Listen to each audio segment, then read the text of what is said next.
শুভেন্দু অধিকারী গাড়ি যাচ্ছে এবং ইতিমধ্যে কিন্তু এখানে স্লোগানও করা হচ্ছে।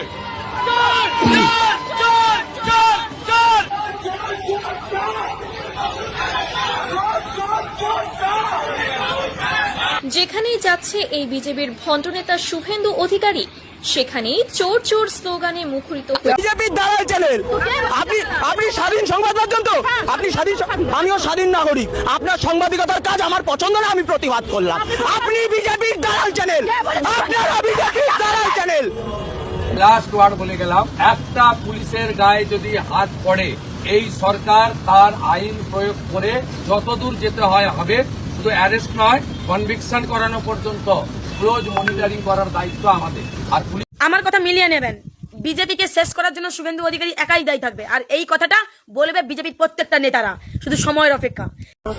ফের আক্রান্ত শুভেন্দু অধিকারীর কনভয়ে লাঠি নিয়ে হামলা, পুলিশের সামনে হামলার অভিযোগ। শুভেন্দু অধিকারী সফর ঘিরে উত্তপ্ত কোচবিহার, খাগড়াবাড়িতে বিরোধী দলনেতার কনভয়ের উপর হামলা। এই মুহূর্তের সবচেয়ে বড় খবর, কোচবিহারের শুভেন্দু অধিকারীর গাড়ি ভাঙচুর, কাঠগড়ায় তৃণমূল। ইনি হচ্ছে পাকা রোহিঙ্গা, ঠিক আছে? আর প্লাসে মুসলমানদেরকে রোহিঙ্গা বলে। ইনি হচ্ছে পাকা রোহিঙ্গা, বিজেপির দালাল। এখানে বিজেপির দালাল, পাকা রোহিঙ্গা। ইনি হচ্ছে পাকা রোহিঙ্গা, বিজেপির দালাল। আর এই আর বাংলা, এই আর বাংলা হচ্ছে এই বিজেপির দালাল। আমার মা হলো একটা গরু, আর সেই গরুর সন্তান হলাম আমি। এবারে যদি তোমরা প্রশ্ন করো যে তোমার মা কোথায়, তা তো বলতে পারবো না দাদা, কিন্তু কথা দিলাম মুসলিমদের কুরবানির সময় আমার মাকে আমি খুঁজে বার করবই করব। সেই দিন আমি তোমাদের চোখে আঙুল দিয়ে দেখিয়ে দেবো মার প্রতি ছেলের কতটা ভালোবাসা, বুঝলে? গতকালকে অনেক ভাইয়ের উপরে হামলা হয়েছে, আজকেও হামলা হয়েছে। যদি রূপকুঞ্জে আর আমার একটি ভাইয়ের উপরে আচর পড়ে, তাহলে আমি আজকে বলে গেলাম স্বরাষ্ট্রমন্ত্রী মন্ত্রণালয়ে আমি ঘেরাও দিব, তাকে পাকড়াও করে জিজ্ঞাসা করবো, হু আর ইউ, তুমি কিভাবে স্বরাষ্ট্রমন্ত্রী হয়েছ? ভারতের চ্যানেলগুলা বাংলাদেশে দেখা বন্ধ করুন, আর কেবল অপারেটর যারা আছে প্রয়োজনে থেকে প্রত্যেকটাকে জেলে নিয়ে সাইজ করে দেন। কোনো ধরনের মার্চি চলবে না এই বিষয়ে। আমি বাংলাদেশের সবাইকে বলবো, আওয়াজটা তুলবেন, সবাইকে পাঠাবেন। ককরোচ জনতা পার্টিকে সাবস্ক্রাইব করবেন, তাদেরকে সমর্থন করবেন। মনে রাখবেন, এরা ভারতের বিজেপি সরকারের বিরুদ্ধে নয়। এদেরকে আপনি এভাবেই কি করবেন, ডেজিগনেট করবেন বা অ্যাড্রেস করবেন। হযরত শাহজালাল আন্তর্জাতিক বিমানবন্দরের নাম পরিবর্তন করার জন্য কিছু চেলা চামুন্ডা থাকে না ভিতরে, স্যারকে পটাই, স্যার খুশি হয়ে যাবে যে স্যার আপনার বাবার নামে আবার ওই এয়ারপোর্টটা করি।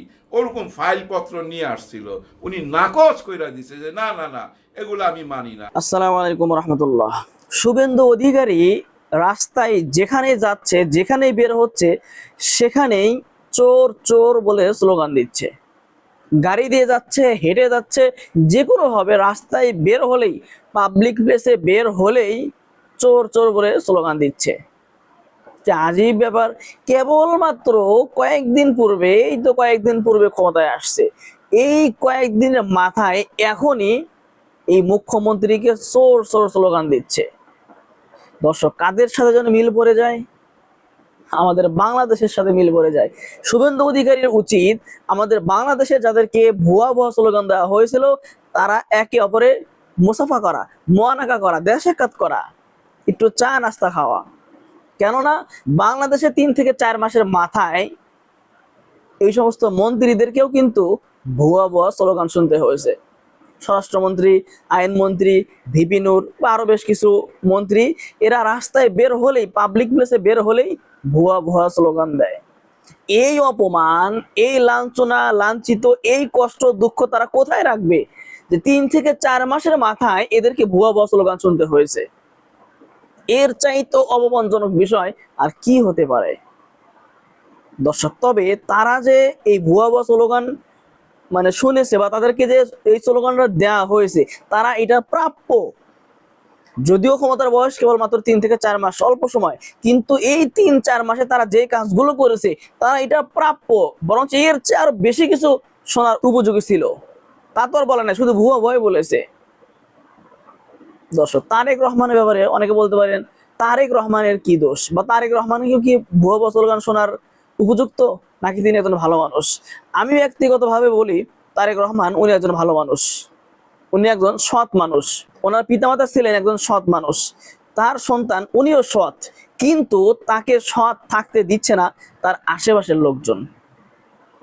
তার আশেপাশে নিকটের যে সমস্ত মন্ত্রীরা রয়েছে, তারা তাকে পাম দিচ্ছেন, পাম দেয়, বিভিন্ন কথাবার্তা বলে, তেল মাখে, এই তেল মেখে মেখে তাদের নিকটে ভালো হতে চায়, মানে তারেক রহমানের নিকটে তারা ভালো হতে চায়।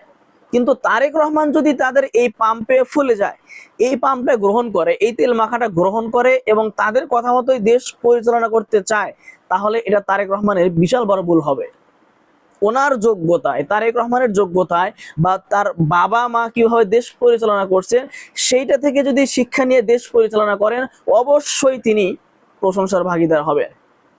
অলরেডি উনি ক্ষমতায় আসার পর থেকে নিয়ে বেশ কিছু কাজ করেছেন যেগুলো প্রশংসার দাবিদার, অবশ্যই সেগুলো প্রশংসা করতেই হবে। যেমন এই তো বেশ কয়েকদিন আগে মন্ত্রীরা মশা মারতে যাবে, মশা মারা শিখতে যাবে, কোন দেশে যেন মশা মারা শিখতে যাবে, তারেক রহমান কি বলেছেন যে ওইখানে যেতে হবে না, বাহির দেশে যেতে হবে না, আমার দেশের খাল পার, নদীর পার, পুকুর পার, ডোবার পার, এই সমস্ত জায়গায় গিয়ে বসো, সেখানে গেলেই মশা মারা শিখতে পারবে।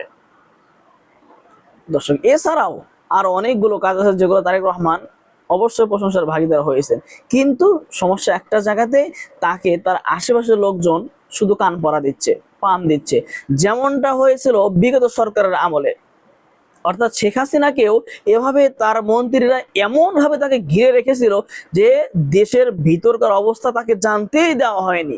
দেশে কি হচ্ছে, দেশে আওয়ামী লীগের বিপক্ষে মানুষ আছে, আওয়ামী লীগের উপর মানুষ ক্ষিপ্ত, এরকম কিছু বুঝতেই দেয়নি, শুধু পাম দিয়েছে। আপা, দেশ খুব ভালো চলছে, দেশ খুব ভালো চালাচ্ছেন, সব জায়গায় আপনার প্রশংসা, আপনার বাবা শেখ মুজিবুর রহমানের প্রশংসা, মানুষ আবারও আপনাকে চায়, সবাই আপনার উপর খুশি, বিভিন্ন কথাবার্তা বলে শেখ হাসিনাকে তারা খুশি রাখছে। সর্বশেষ ফলাফল কি হলো? ওই সাইদি সাহেব বলেছিল না যে বেশি বেড়ে যেও না, এমন ঝাঁকি দেব মামু বাড়ি দিল্লি গিয়া পড়বা।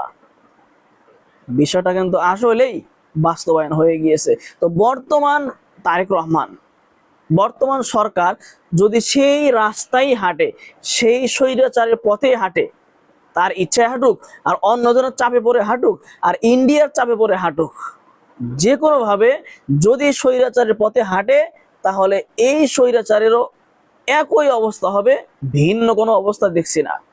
দর্শক, তার সাথে সাথে বলবো, নাসির উদ্দিন পাটোয়ারির উপরেও কিন্তু আবারও হামলা হয়েছে। নাসির উদ্দিন পাটোয়ারির যেই মজমা ছিল, যে অনুষ্ঠান ছিল, সেই সমাবেশে, সেই প্যান্ডেল সবকিছু কিন্তু ভেঙে দেওয়া হয়েছে। দর্শক, তার সাথে সাথে দেখেন, এক নেংটির বাচ্চা বলছে, এক হিন্দু বলছে যে গরু আমাদের মা হয়, গরু আমার মা হয়। এখন আমি তো গরুর সন্তান, তাহলে আমি মাকে খুঁজে পাবো কেমনে? বলে মুসলমানরা যখন গরু কুরবানি দেয় তখন সে মাকে খুঁজে বের করবে, তখন বুঝাই দিবে মা ছেলের ভালোবাসা কত ঘনিষ্ঠ, কত মহাব্বতের ভালোবাসা। ব্যাক্কেল, নাদান, অজ্ঞ, মূর্খ, জাহেল গরু মা হয়। যেই মা তাকে 10 মাস 10 দিন গর্ভে লালন পালন করলেন, এরপরে দুনিয়াতে আসার পরে আবারও লালন পালন করলেন, সেই মাকে বাদ দিয়ে, সেই মাকে ভুলে গিয়ে একজন গরুকে, একটা গরুকে মা বলে, লজ্জা লাগে না? সব বেহায়াগুলা। দর্শক, আমি আর কথা বাড়াবো না। এই শুভেন্দু অধিকারীর বিপক্ষে যে স্লোগানগুলো দেওয়া হচ্ছে, চোর চোর চোর, অচিরেই খুব দ্রুতই আশা করা যায় শুভেন্দু অধিকারীও যে পথে হাঁটছে, খুব দ্রুতই এই উইকেটটাও পড়ে যাবে। বাংলাদেশেও যারা এই পথে হাঁটবে, বাংলাদেশের উইকেটগুলোও পড়ে যাবে। দর্শক, আপনি আমার সাথে একমত কি না আমার ভিডিওর কমেন্ট বক্সে জানিয়ে যাবেন। দর্শক, চলুন আমরা বিস্তারিত আলোচনাগুলো দেখে আসি এবং শুনে আসি। তবে তার আগে বলবো, যারা এখনো আমার চ্যানেলটি সাবস্ক্রাইব করেননি, চ্যানেলটি সাবস্ক্রাইব করে পাশে থাকা বেল আইকনটি বাজিয়ে রাখবেন। আর যারা ফেসবুক পেজ থেকে দেখছেন, অবশ্যই ফেসবুক পেজটি ফলো দিয়ে রাখবেন।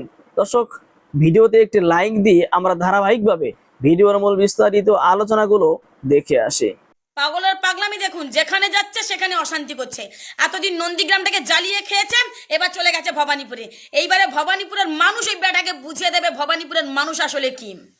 ভবানীপুরের মানুষ নন্দীগ্রামের মানুষ নয়, এটা কিন্তু বেটার জানা এবং বোঝা উচিত ছিল। সব জায়গায় জয় শ্রীরাম, তুমি ধর্ম দিয়ে রাজনীতি করবে, তুমি মন্দির, মসজিদ, কবরস্থান, শ্মশান এইসব দিয়ে রাজনীতি করবে, আর মানুষ তোমাকে ছেড়ে দেবে। তুমি কি ভেবেছো ভবানীপুরের মানুষ কি তোমার ওই লাড্ডু খাওয়া নন্দীগ্রামের মানুষ নাকি? তোমার এই নন্দীগ্রামের কিছু অন্ধভক্তদের মতো? নন্দীগ্রামের এত সর্বনাশ করেই যাচ্ছ, তবু সে অন্ধভক্তরা বুঝতে পারছে না, তবু তোমার ডাকে সাড়া দিচ্ছে। যখন বেটা দেখতে পাচ্ছে যে নন্দীগ্রামে কোনো অশান্তি লাগাতে পারলো না, চলে গেছে ভবানীপুরে, এটাকে গন্ডগোল পাকাতে চায়। প্রত্যেকটা ভবানীপুরের মানুষকে বলছে এটাকে এমন বোঝাও যেন মমতা বন্দ্যোপাধ্যায়ের বিরুদ্ধে দাঁড়ানোর কথা না ভাবতে পারে।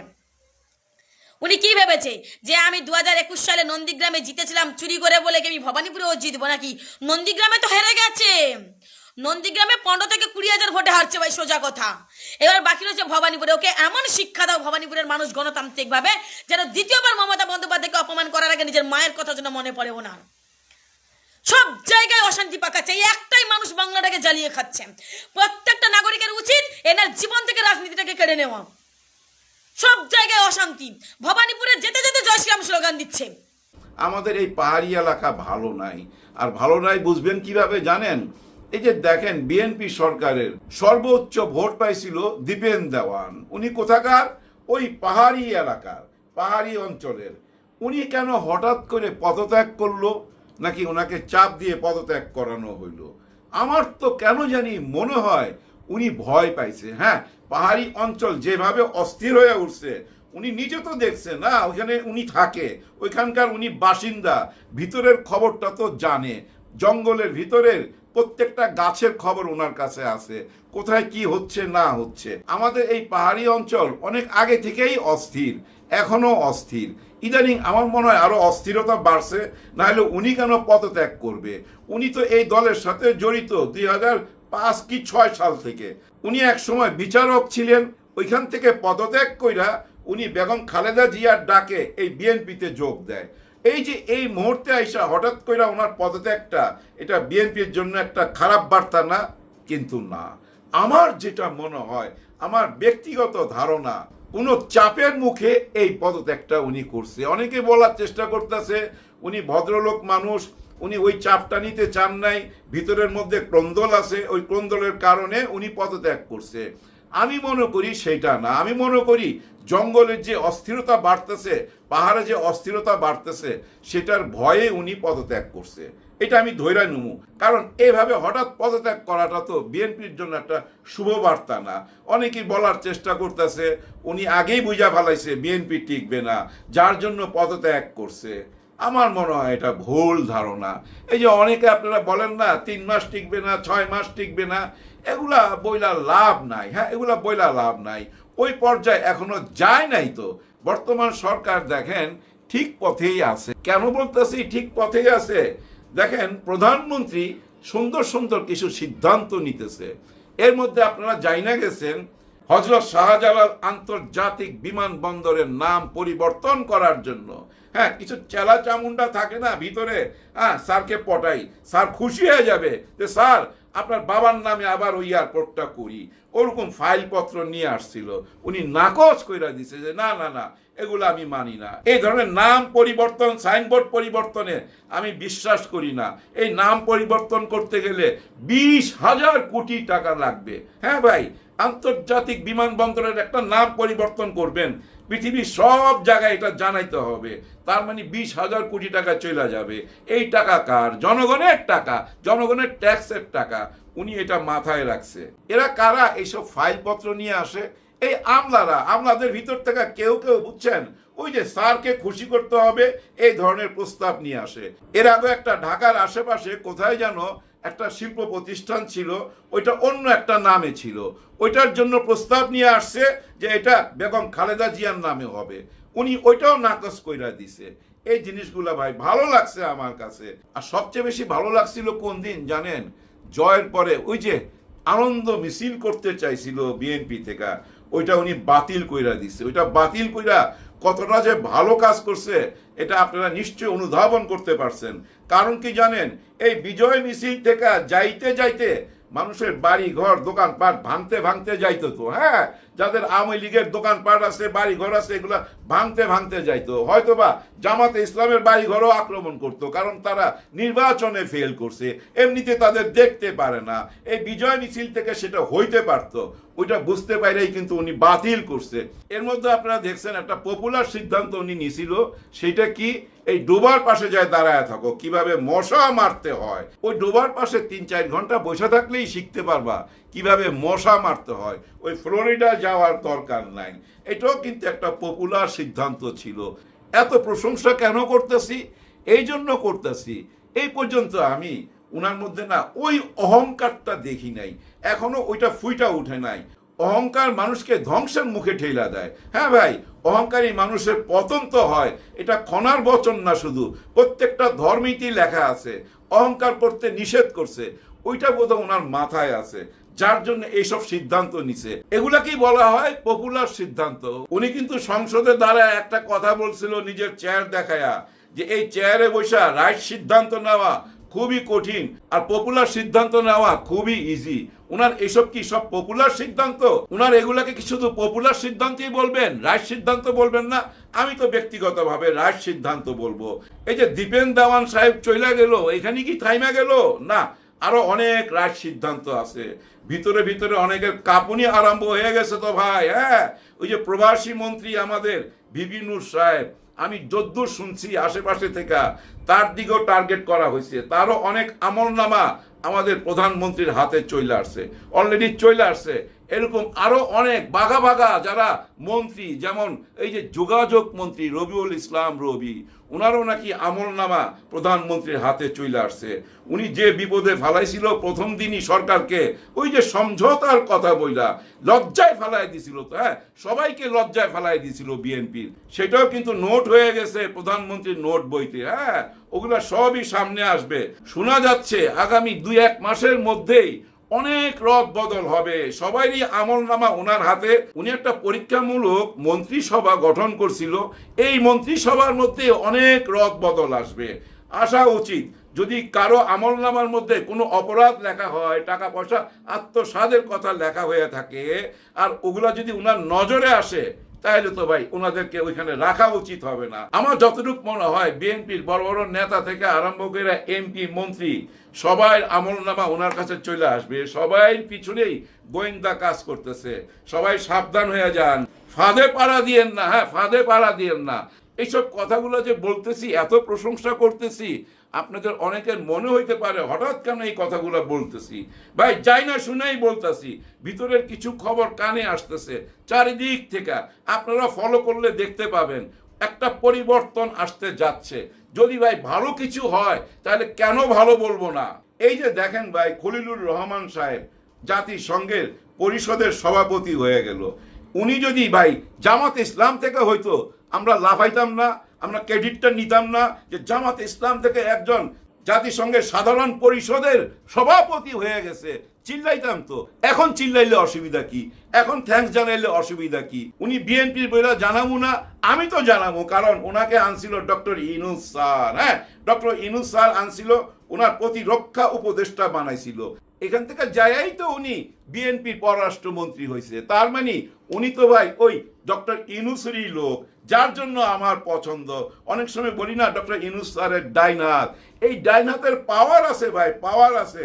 বাংলাদেশের একজন জাতিসংঘের সাধারণ পরিষদের সভাপতি, অহংকার কেন করব না? একটা জিনিস খেয়াল করছেন, জাতিসংঘের মধ্যে যখনই ঘোষণা করলো 99 ভোট পায় উনি পাস করছে, সঙ্গে সঙ্গে একটা মোনাজাত ধরছে। এইটাই আমার কাছে বেশি ভালো লাগছে। মোনাজাতটা কইরাই এখান থেকে টেলিফোনটা বাইর করছে। এই টেলিফোনটা কারে করছে?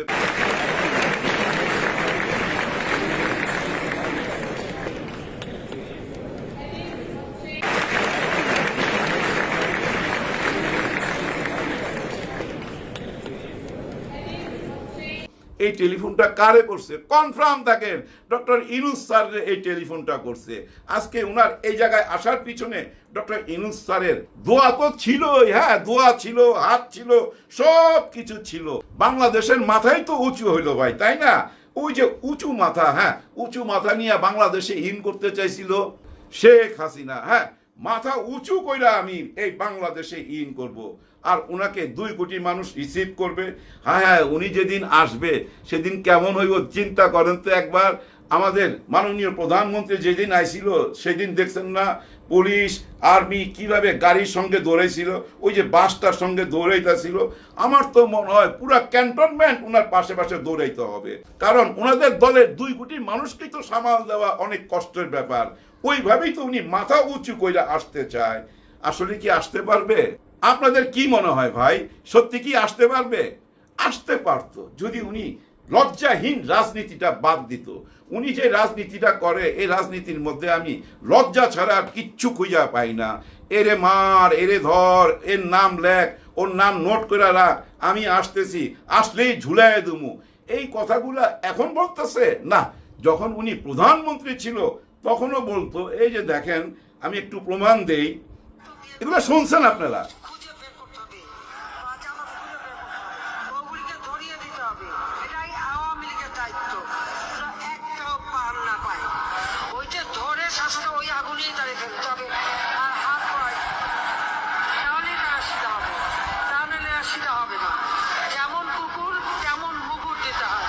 কার কথা বলতেছেন জানেন? বিএনপির কথা। এদের ধৈরা ধৈরা আগুনে পোড়াইতে হবে, যেমন কুকুর তেমন মুগুর।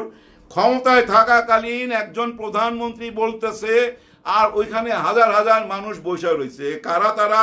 এই দেশের ব্যবসায়ী, এই দেশের সাংবাদিক, এই দেশের সুশীল, সবাই বসে রয়েছে, বৈশা হাততালি দিতেছে। আর একজন প্রধানমন্ত্রী বলতেছে ওদের ধৈরা ধৈরা আইনা, মানে বিএনপির কথা বলতেছে, বিএনপির এদের ধৈরা ধৈরা আইনা ওই বাসের আগুনের মধ্যে পোড়ায় দিতে। চিন্তা করেন, ওই একই রকম মুডে আছে, কিন্তু এখনো উনি চেঞ্জ হয়েছে? বিন্দু মাত্র চেঞ্জ হয় নাই। কেন চেঞ্জ হয় নাই জানেন? অনেক প্রতাপশালী একজন নারী ছিল, ওনার নামও তো টাইমস পত্রিকায় লেখা হইতো, হ্যাঁ, বিশ্বের সেরা শক্তিশালী প্রভাবশালী নারীদের মধ্যে একজন। এইসব দেখে না ওনার মাথাটাই গেছিল খারাপ হইয়া, যার জন্য দেশে যা ইচ্ছা তাই করছে। ওনার অ্যাডভোকেট, ওনার উকিল যায়া জাতিসংঘে চিঠি দিছে যে উনি ১,৫০০ মানুষ মারে নাই, আরো কম মারছে, ৮০০ কত জনের কথা বলতেছে, ১,৫০০ মানুষ মারে নাই। ভাই মারছেন তো, আর এখন ওই জাতিসংঘের কাছে বিচার দিয়া কি হবে? জাতিসংঘের মধ্যে বসে রয়েছে বিএনপির পররাষ্ট্রমন্ত্রী ডক্টর খলিলুর রহমান, ওইখানে বসে রয়েছে। আবার এদিক দিয়ে কিন্তু উনি পররাষ্ট্রমন্ত্রীও, এই পদও কিন্তু ছাড়ে নাই, এই পদে উনি থাকবে, ওইখানেও থাকবে। এটা কিন্তু এই প্রথম না। আওয়ামী লীগের আমলও একজন এই জাতিসংঘের সাধারণ পরিষদের সভাপতি হয়েছিল, উনিও তখন ওই মন্ত্রীর পদও ছিল, ওইখানেও ছিল, হুমায়ুন আহমেদ সাহেব। আমার যদ্দূর মনে হয় ওনার নাম হুমায়ুন আহমেদ। যাই হোক, ওই ফর্মুলাতেই যাবে, এই মন্ত্রীর পদও থাকবে, ওইখানেও থাকবে। আমার মনে হয় এটাই বেটার। প্রতিমন্ত্রী তো আছে, প্রতিমন্ত্রী চালায় নিবে, বাকিটা স্বয়ং প্রধানমন্ত্রী চালায় নিবে, অসুবিধা কি? এটা আমার দেশের জন্য অহংকার। যাই হোক, যেটা বলতেছিলাম, শেখ হাসিনার এই যে মুডটা, এই যে একটা হিংস্রতা সব সময়, কেন ভাই? আপনি কি একটু নরম হইতে পারেন না? আপনার তো এখন বয়স হয়েছে, আপনার সমস্ত ভিডিও তো দেখছেন, আপনার অডিও কলগুলো তো আপনি শুনছেন, আপনি কিভাবে গুলি চালাইতে বলতেছেন, আপনি সবই তো জানেন। যাই না শুই না, কেন এটাকে এড়িয়ে যাচ্ছেন? এখনো আপনি সেই পথে যাচ্ছেন না, বিন্দু মাত্র স্বীকার যাচ্ছেন না যে আপনার কোনো ভুল হয়েছে। বিন্দু মাত্র এক ফোঁটা স্বীকার যায় নাই যে উনি কোনো ভুল পথে গেছিল, ওনার দ্বারা কোনো ভুল হয়েছিল। উনি ওই একই কথা, সবাই নাম লেখা রাখ, আমি এইসব ঝুলামু, কাউকে ক্ষমা করুম না, আমারও তো চিনে না, আমি আসতেছি, ওই যে গলা উঁচু করে আসতেছি। ভাই ব্রাদার, কিভাবে আসবে? উনি যদি এই ঘৃণা না ছড়ায়া শুধু বলতো আমরা অনেক ভুল করছি, সেই ভুলগুলো আমরা নিশ্চয়ই শুধরাবো, সামনে স্থানীয় নির্বাচন আসতেছে, তোমরা স্থানীয় নির্বাচনের জন্য প্রস্তুতি নাও এবং আইনি লড়াই লড়ো, এবং আইনের সাথে লড়াই করো আমাদের নিবন্ধন ফিরা পাওয়ার জন্য, যেটুকু নিষিদ্ধ করে রাখছে ওইটার জন্য আইনি লড়াই করো। হ্যাঁ ভাই, আওয়ামী লীগের পক্ষে থেকে যদি কেউ আইনি লড়াই করতে যায়, কেউ বাধা দিবে? নিশ্চয়ই বাধা দিবে না। ওই পথে যাওয়া উচিত ছিল, আরো নরম গলায় কথা বলা উচিত ছিল।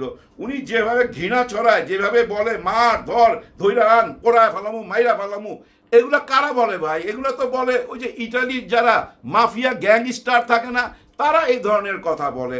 আপনি কেন প্রধানমন্ত্রী, প্রাক্তন প্রধানমন্ত্রী, আপনি তো প্রধানমন্ত্রী ছিলেন এবং এই বাংলাদেশের ইতিহাসের সাথে আপনার বাবার নাম জড়িত। আপনি এই ৭৫ বছরের পুরনো একটা দলকে ধ্বংসের মুখে ঠেলাই দিতেছেন। আপনি হিংস্রতা প্রকাশ কইরা, ঘৃণা প্রকাশ কইরা এই পথ থেকে ফেরত আসেন, যার জন্য কোনো কিছুই কিন্তু আগাচ্ছে না, আর ওনারও দিল নরম হইতাছে না। ওনার বয়স ৭৯ বছর, এই বয়সে মানুষের দিলের মধ্যে কত রহম থাকে, তাই না? কিন্তু ওনার ভিতরে বিন্দু মাত্র রহম নাই। ওই একই কথা বারবার বলে, আমি আইসা প্রতিশোধ দিব, সবগুলোরে ঝুলে দেবো, এই যে হিংস্রতা, এই হিংস্রতা দিয়া আপনি এই দলকে বাঁচাইতে পারবেন? আপনারা তো সবাই ভালো ভালো আছেন, টাকা পয়সা নিয়ে বিদেশে চলে গেছেন, প্রচুর ডলার আপনাদের কাছে, কিন্তু যারা মাঠ পর্যায়ের কর্মী তারা বিপদে পড়তেছে, বারবার তারা বিপদে পড়তেছে। তাদেরকে যদি সঠিক পথে আনতে চান, আপনার লজ্জাহীন রাজনীতি বাদ দেন, নিজের ভুল স্বীকার যায়া নিজের দলকে গুছাইবার চেষ্টা করেন। যাই হোক, আমি আবার বুদ্ধিজীবী হয়ে গেছি, অনেক কিছু জ্ঞান দিতেছি। কেন জ্ঞান দিতেছি ভাই জানেন? একটা কারণে, সবাই যদি সবাইকে ক্ষমা না করতে পারেন, প্রতিশোধের রাজনীতি কোনোদিন শান্তি আনতে পারে না ভাই, কোনোদিন শান্তি আনতে পারে না। আপনি আমার ছেলের গায়ে হাত দিছেন, আমি আপনার ছেলের গায়ে হাত দিব। আপনি আমার চোখ কানা করে দিছেন, আমি আপনার চোখ কানা করে দিব। এভাবে চোখ কানা করতে করতে দেশের কারোই তো চোখ থাকবে না। এইভাবে যদি সবাই চোখ কানা করে দিতে থাকে, তাহলে তো সবাই অন্ধ হয়ে যাবো। এই দেশকে কিভাবে দেখুম, আমাদের জাতীয় পতাকা কিভাবে দেখুম বলেন ভাই? এই জন্য এই কথাগুলো বললাম। এতক্ষণে আমাদের সাথে থাকার জন্য ধন্যবাদ। পরবর্তী ভিডিও পেতে চ্যানেলটি সাবস্ক্রাইব করে পাশে থাকা বেল আইকনটি বাজিয়ে রাখবেন। আর যারা ফেসবুক পেজ থেকে দেখছেন, অবশ্যই পেজটি ফলো দিয়ে পাশে থাকবেন। সবাই ভালো থাকবেন, সুস্থ থাকবেন। আবারও দেখা হচ্ছে পরবর্তী কোনো ভিডিও নিয়ে।